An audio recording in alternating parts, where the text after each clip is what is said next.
5 hal yang paling didambakan si narsistik dari Anda. Memiliki si narsistik dalam hidup Anda memang sangat melelahkan. Mereka menuntut banyak dari Anda dan selalu menemukan cara untuk membuat Anda merasa Anda tidak cukup baik. Ini mungkin membuat Anda berpikir, apa sih yang sebenarnya diinginkan oleh si narsistik? Yang diinginkan oleh mereka adalah diakui, dikagumi, dan diyakinkan oleh orang lain, serta mereka ingin memiliki kekuasaan dan kendali atas orang lain. Ini dikenal sebagai suplai narsistik. Si narsistik menggunakan sumber ini untuk membangun persepsi diri yang positif dan menjaga stabilitas emosi. Berikut ini adalah 5 hal yang paling diinginkan oleh si narsistik, agar Anda dapat lebih memahami perilaku mereka. 1. Mereka ingin divalidasi oleh orang lain.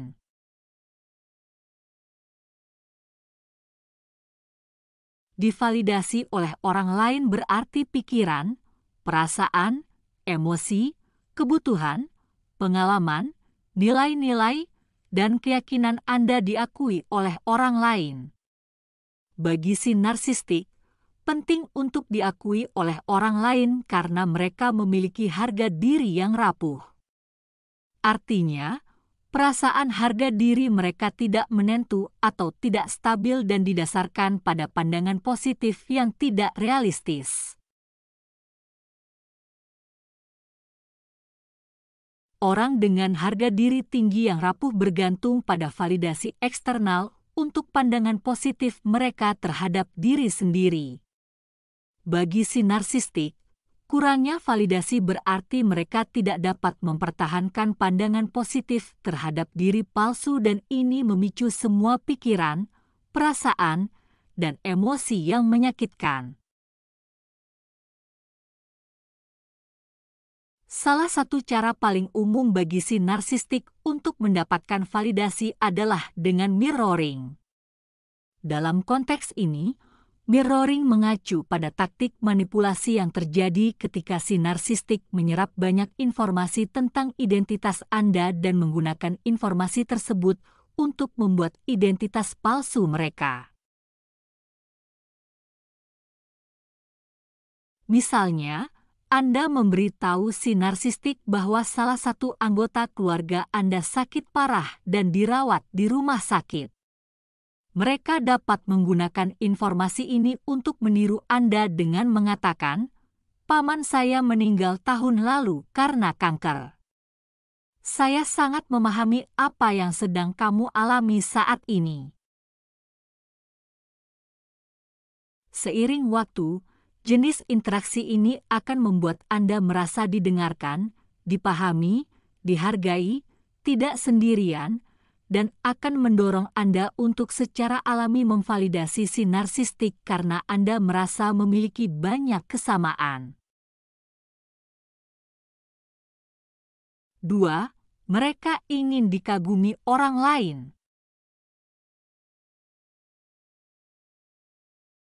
Mengagumi seseorang berarti menghargainya dan menyetujui perilakunya. Si narsistik ingin dikagumi oleh orang lain karena kekaguman membantu mereka mengelola pikiran, perasaan, dan emosi yang menyakitkan. Ini karena mereka selalu bergumul dengan perasaan tidak bisa dicintai, tidak diinginkan, tidak mampu, tidak berharga, dan lemah.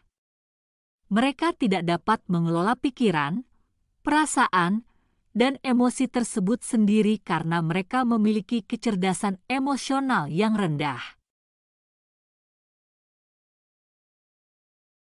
Yang mereka lakukan adalah mengembangkan identitas palsu untuk menekan pikiran, perasaan, dan emosi mereka yang menyakitkan. Identitas yang dipalsukan ini memberi mereka rasa mementingkan diri sendiri dan keyakinan bahwa mereka istimewa, unik, dan membuat iri orang lain.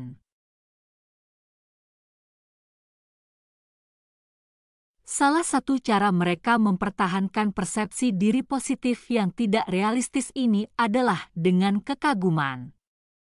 Ketika si narsistik dikagumi oleh orang lain, hal itu membantu mereka menekan pikiran, perasaan, dan emosi menyakitkan karena mereka mampu mempertahankan persepsi diri positif yang tidak realistis.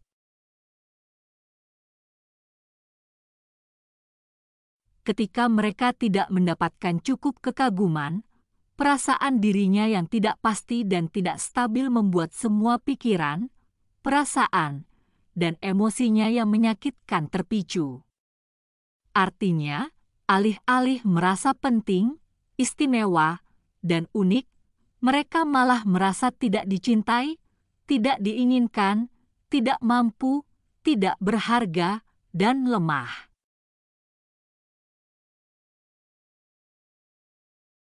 Tiga, mereka ingin diyakinkan oleh orang lain. Saat Anda meyakinkan seseorang, itu berarti Anda mengatakan atau melakukan sesuatu untuk membuat mereka berhenti mengkhawatirkan sesuatu. Salah satu hal paling umum yang ingin diyakinkan oleh si narsistik adalah Anda tidak akan meninggalkannya. Hal ini karena mereka memiliki gaya keterikatan yang tidak aman, dan sangat umum bagi mereka yang memiliki gaya keterikatan yang tidak aman untuk membutuhkan banyak kepastian.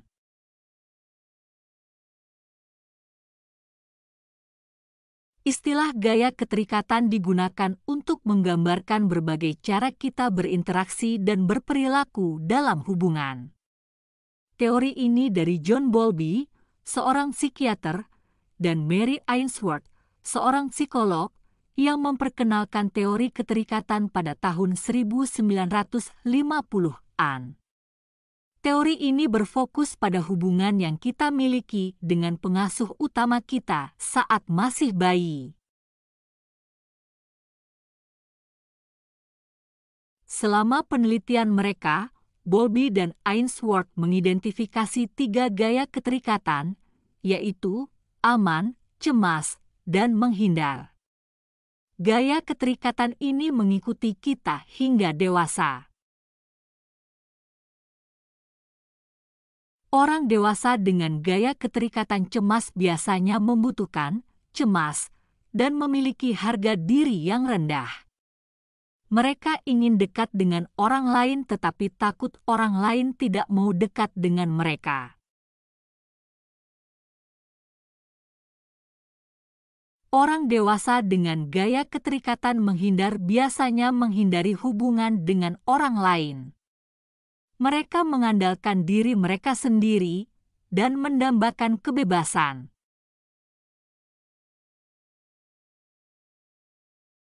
Gaya keterikatan yang tidak terorganisir adalah kombinasi dari keterikatan cemas dan keterikatan menghindar. Orang dewasa dengan gaya keterikatan yang tidak terorganisir sulit mempercayai orang lain dan mereka bergantian antara melekat pada orang lain dan menjauhkan diri dari mereka.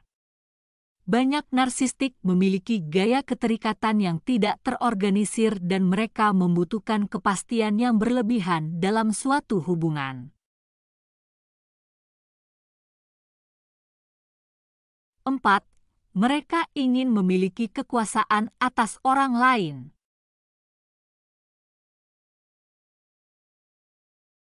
Memiliki kekuasaan berarti mengambilnya dari orang lain dan kemudian menggunakannya untuk mendominasi dan mencegah orang lain itu memperolehnya kembali. Bagi si narsistik, memiliki kekuasaan atas orang lain sangatlah penting karena membantu mereka merasa superior. Ketika si narsistik mampu merasa superior, akan lebih mudah bagi mereka untuk menekan pikiran, perasaan, dan emosi yang menyakitkan karena dalam pikiran mereka adalah sosok yang lebih agung dan yang harus dipuja setiap orang.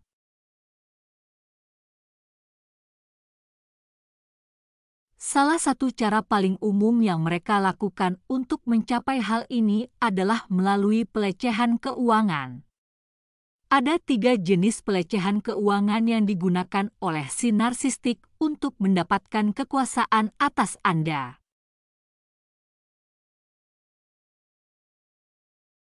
Jenis yang pertama adalah eksploitasi ekonomi. Ini terjadi ketika mereka dengan sengaja menghancurkan sumber daya keuangan Anda. Misalnya, jika mereka terus-menerus mendapat masalah keuangan dan memanipulasi Anda untuk membelanjakan uang Anda sendiri untuk memberikan bantuan kepada mereka, seperti membayar hutang, atau membayar denda, atau membiayai usaha mereka, hal ini dapat dianggap sebagai eksploitasi ekonomi.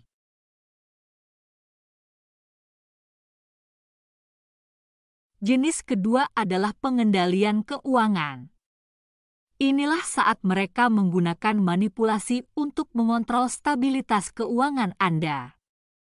Misalnya, jika mereka menghalangi Anda mengakses rekening keuangan atau memaksa Anda meminta izin untuk membeli sesuatu atau melacak setiap sen yang Anda belanjakan, ini dianggap mengendalikan keuangan.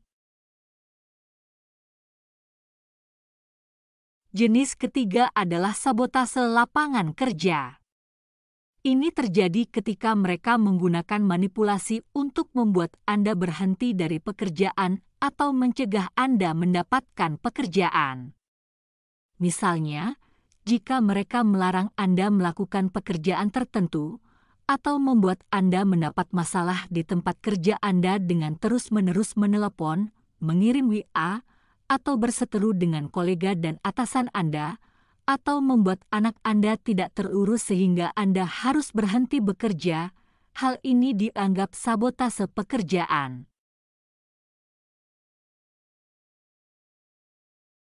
5. Mereka ingin memiliki kendali atas orang lain.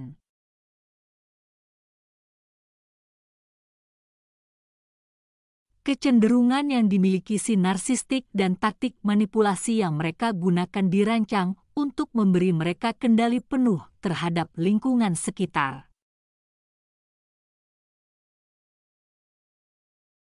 Si narsistik adalah orang yang sangat mengontrol. Artinya, mereka adalah individu yang sering berusaha mempertahankan kendali, wewenang, dan kekuasaan pengambilan keputusan terhadap orang-orang di lingkungan sekitarnya. Kontrol adalah hal yang sangat penting untuk dimiliki oleh si narsistik karena memungkinkan mereka melindungi diri dari luka narsistik. Cedera narsistik adalah trauma emosional yang membebani mekanisme pertahanan mereka dan menghancurkan harga diri serta kepercayaan dirinya. Misalnya, si narsistik percaya bahwa mereka adalah individu yang sangat istimewa dan unik. Jika Anda berkata kepada mereka, "Tidak ada yang istimewa pada dirimu. Kamu hanya orang yang kasar dan manipulatif." Hal ini akan menghancurkan harga diri mereka, serta menyebabkan mereka mengalami luka narsistik.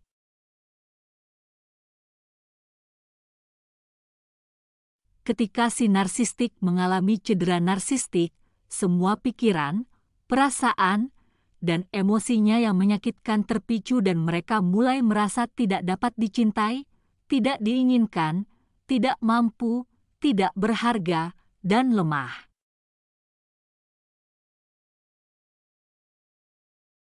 Sekarang, karena betapa rapuh, rentan, dan tidak amannya mereka, apapun dapat menyebabkan mereka mengalami cedera narsistik. Misalnya, sesuatu yang sepele seperti tidak membalas telepon dengan segera dapat menyebabkan cedera narsistik.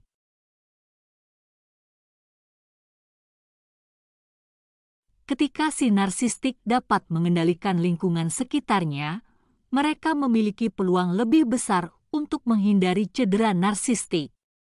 Salah satu cara paling umum yang dilakukan mereka untuk mengendalikan lingkungan eksternalnya adalah melalui kemarahan narsistik.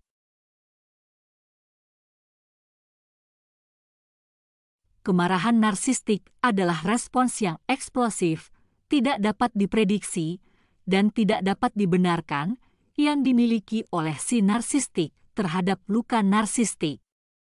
Misalnya, jika Anda berkata, "Tidak ada yang istimewa tentang kamu. Kamu cuma orang yang kasar dan manipulatif." Mereka bisa menggamuk dengan melemparkan barang ke arah Anda atau bahkan memukul Anda. Kemarahan si narsistik juga dapat bermanifestasi dalam bentuk pelecehan fisik, seksual, atau psikologis. Seiring waktu, kemarahan narsistik membuat Anda merasa seperti harus terus-menerus berjalan di atas kulit telur di sekitar si narsistik dalam hidup Anda, dan inilah sebenarnya cara mereka menggunakan kecemasan Anda untuk mengendalikan Anda.